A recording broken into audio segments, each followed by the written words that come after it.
Good morning students. Lesson number 5 surface chemistry हम पढ़ रहे हैं और इसका हम आपको पार्ट 1 एडजॉर्प्शन पढ़ा चुके हैं और पार्ट 2 मैंने इसका कोलोइड स्टार्ट कर दिया था। कोलोइड की आपको फेज बता दी थी, फेजेज ऑफ कोलोइड में disperse phase and dispersion medium. Then हमने क्लासिफिकेशन ऑफ कोलोइड, तीनों तरह से क्लासिफिकेशन आपको बता दी। On the basis of physical state of disperse phase and dispersion medium, colloid are classified into 8 categories because gas in gas do not form colloid। Size of particle less than 1 nanometre होता है इसलिए। Second बताया मैंने on the basis of interaction force between disperse phase and dispersion medium, colloid are classified into 2 categories, lyophilic and lyophobic. पूरे difference बता दिए, आप previous video में देख सकते हैं। Then on the basis of nature of dispersed phase in dispersion medium, colloid are classified into 3 categories: macromolecular colloid, multimolecular colloid, and associate colloid, which is also called micelle। यहां तक आपको बता दिया गया है, आप प्रीवियस वीडियो में देख सकते हैं। और मैंने लास्ट में ही बोला था कि आपके यहां हेडिंग आएगी प्रिपरेशन ऑफ कोलोइड। कोलोइड हम कौन से बनाएंगे? लियोफिलिक और लियोफोबिक। तो लियोफिलिक में आपने पढ़ा था, वहां पर मैं ease of preparation. This colloid can be prepared by direct mixing. तो स्टार्च, गम, जिलेटिन, ये तो आप डायरेक्ट मिक्सिंग से बना सकते हैं।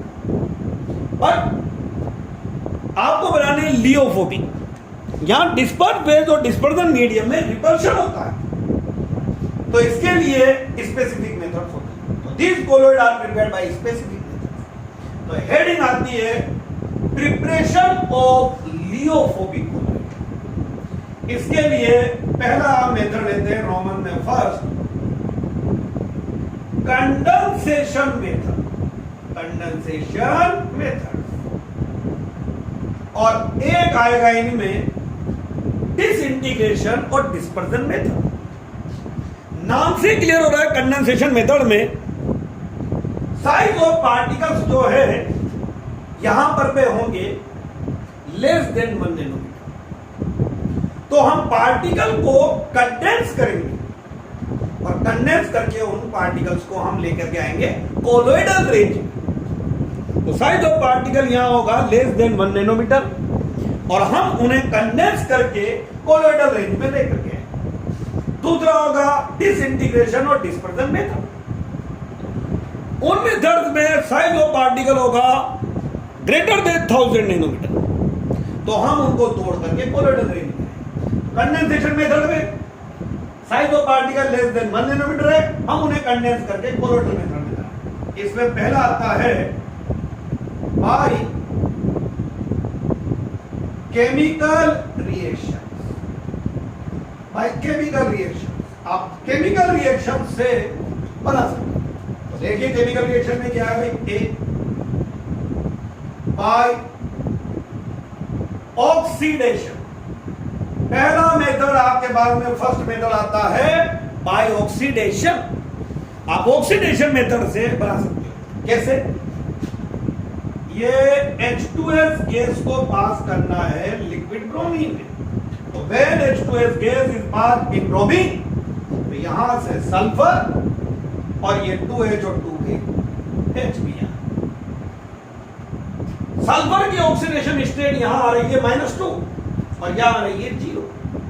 -2 to 0 क्या हो रही है? Increase, that is oxidation. और सल्फर के पार्टिकल्स पढ़ रखा है आप लोगों ने, वहां पे टाइम में बताया था S8 मॉलिक्यूल्स बनेंगे और कम से कम 1000 मॉलिक्यूल्स ऑफ S8 एग्रीगेट होंगे मल्टी मॉलिक्यूलर कोलोइड और कोलोइडल रेंज में आ जाए। कंडेंसेशन सेम टू सेम आप H2S को पास कर सकते हो SO2 सल्फर डाइऑक्साइड। तो यहां 2 सल्फर और सल्फर 3S और ये 2H2, ये डिस्पर्जन मीडियम होगा और ये डिस्पर्जन। तो sulphur colloid is form when H2S gas is passed in bromine or SO2, तो ऑक्सीडेशन मेथड से और वो पार्टिकल कंडेंस होके कोलॉइडल रेंज में आते हैं। बी, बाय रिडक्शन, ये बाय रिडक्शन मेथड हो जाएगा। देखिए आप, तो बाय रिडक्शन मेथड के अंदर में gold sol is prepared by reduction method. Auric chloride AuCl3, ये ओरिक क्लोराइड है आपके पास में, इस ओरिक क्लोराइड की आप रिएक्शन कराते हो स्टेनस क्लोराइड एसेंशियल, तो आपके पास बनता है Au और ये एसेंशियल, बैलेंस करोगे तो 2, ये A और ये 3 और ये बैलेंस 3 tin 2 गोल्ड 6 और 6 12 क्लोरीन 12, यहाँ टिन ऑक्सीडाइज हो रहा है +2 से +4 जा रहा है, पर गोल्ड +3 से 0 पे जा रहा है। Reduce, decrease in oxidation number, that mean reduction हो रहा है। और अब ये भी आपने मल्टी मॉलिक्यूलर कोलॉइड में पढ़ा है, गोल्ड की जो एटम से जो 100 एटम 1000 एटम एग्रीगेट होकर के कोलॉइडल रेंज में है, तो बाय रिडक्शन कंडेंस हो रहे। C, by hydrolysis, by hydrolysis, when ferric chloride is hydrolyzed,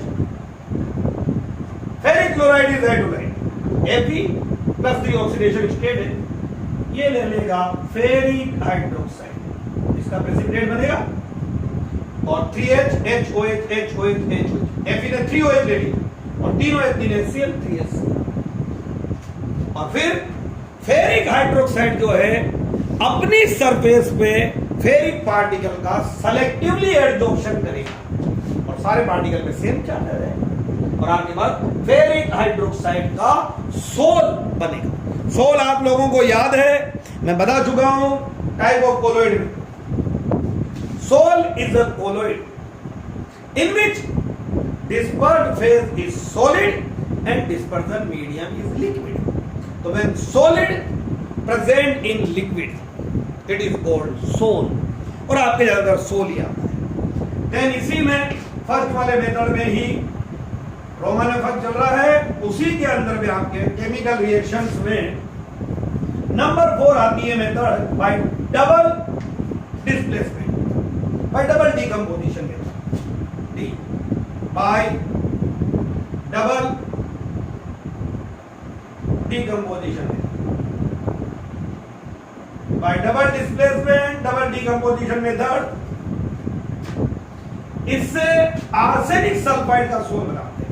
arsenic oxide इसमें H2S गैस पास करते हैं, तो तीनों सल्फाइड यहां आ जाते हैं, तो arsenic sulphide is sol is formed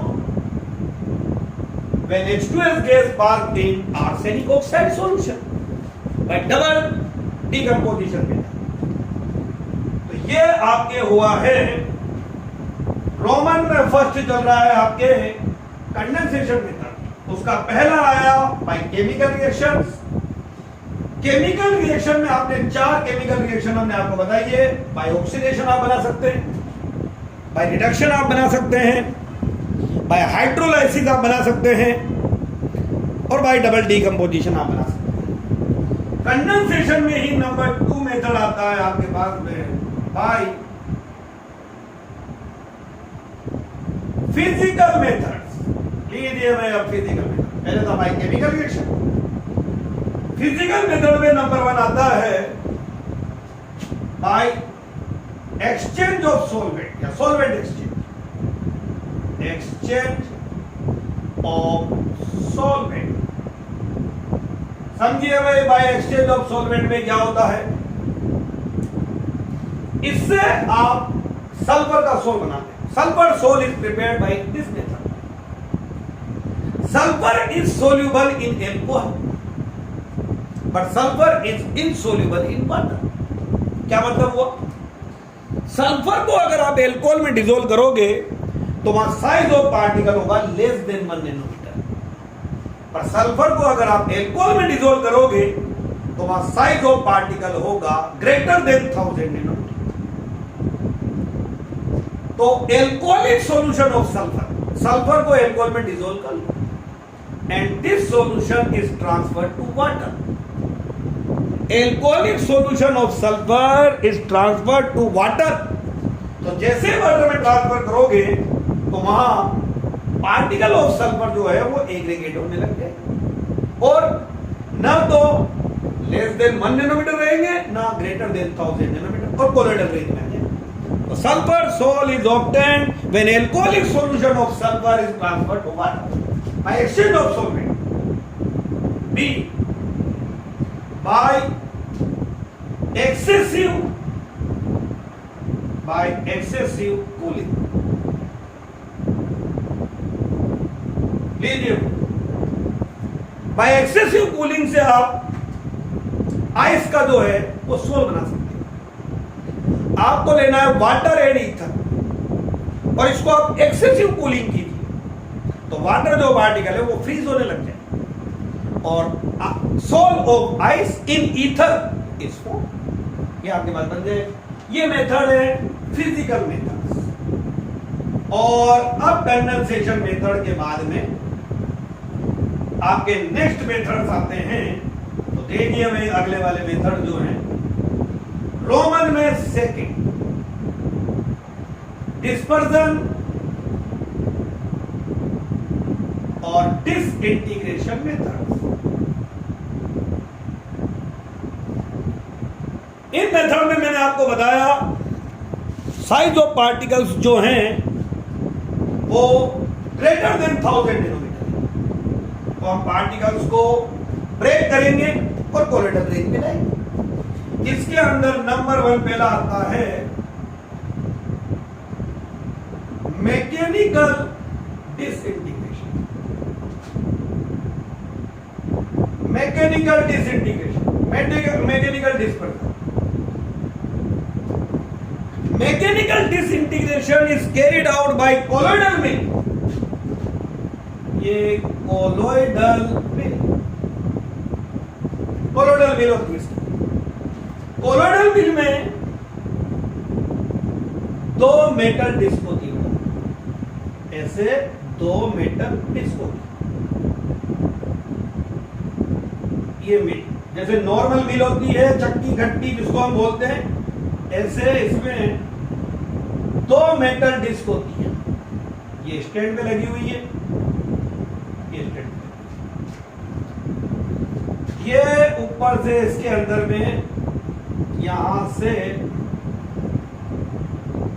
suspension जो है वो इंट्रोड्यूस किया जाता है। सबको पता है सस्पेंशन साइज ऑफ पार्टिकल होते हैं ग्रेटर देन 1000 नैनोमीटर। और ये दोनों की दोनों जो मेटल डिस्क है ये मेटल डिस्क ये अपोजिट डायरेक्शन में रोटेट करती है, एक क्लॉकवाइज और एक एंटी क्लॉकवाइज। 7000 आरपीएम की स्पीड से। तो यहां पर पे मैकेनिकल डिसइंटीग्रेशन होता है, ब्रेक होते हैं और ब्रेक होकर के यहां से जब बाहर निकलते हैं, यहां से ये आपके पास में कोलोइड जो है वो बाहर निकलता है। तो mechanical disintegration is carried out by colloidal mill. Colloidal mill consists of 2 metal discs which rotate in opposite direction with 7000 rpm. ये स्पीड होती है उसकी 7000 rpm से क्लॉकवाइज और एक एंटी क्लॉकवाइज। ऊपर से सस्पेंशन इंट्रोड्यूस करते हैं तो वो ब्रेक होकर के कोलोइडल पार्टिकल में ब्रेक हो जाता है। तो ये डिसइंटीग्रेशन मेथड का या डिस्पर्जन मेथड का पहला है मैकेनिकल डिसइंटीग्रेशन। नंबर 2 इसका आता है इलेक्ट्रिकल डिसइंटीग्रेशन, मोस्ट इंपोर्टेंट, जिसको हम बोलते हैं ब्रेडिक आर्क प्रोसेस। वहां इलेक्ट्रिसिटी से ब्रेक किया जाएगा और वो मेथड आपको मैं नेक्स्ट वीडियो में बताता हूं। Thank you.